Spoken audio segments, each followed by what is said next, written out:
Leeds Universitetinin Britaniyalı alimlərinin araşdırmalarına görə, hətta qlobal istiləşmənin ən əlverişli ssenarisi şəraitində belə cari əsrin sonunda Xəzər dənizinin səviyyəsi 5-10 metr aşağı düşə bilər.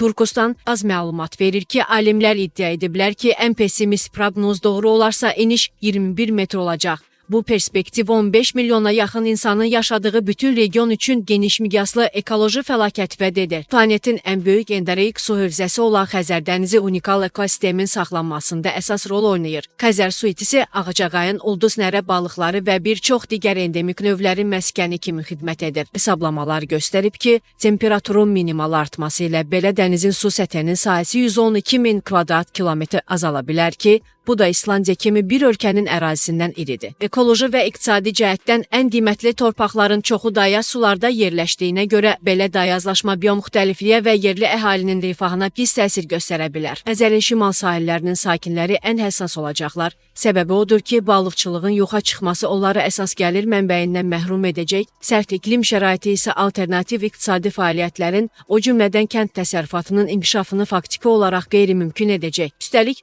Bakı və Aktau kimi iri liman şəhərləri yeni sahil zolağından onlarla kilometr aralıda yerləşə bilər ki, bu da regionda neft hasilatı üçün zəruri olan bütün logistik infrastrukturun köklü şəkildə yenidən qurulmasını tələb edəcək. Nəhayət, Aral faciəsi kimi Xəzərin dayazlaşması da dəniz dibindən duz və sənaye çirkləndiricilərinin yayılması nəticəsində yaranan zəhərli toz fırtınalarına səbəb ola bilər. Yekun olaraq tədqiqatçılar gözlənilən fəlakətin təsirini yumşaltmaq üçün tədbirlər kimi qorunan ərazilərin yaradılmasını, biomuxtəlifliyin monitorinqinə aktiv investisiya qoyulmasını və sahilyanı iqtisadiyyatların şaxələndirilməsini qətiyyətlə tövsiyə edirlər.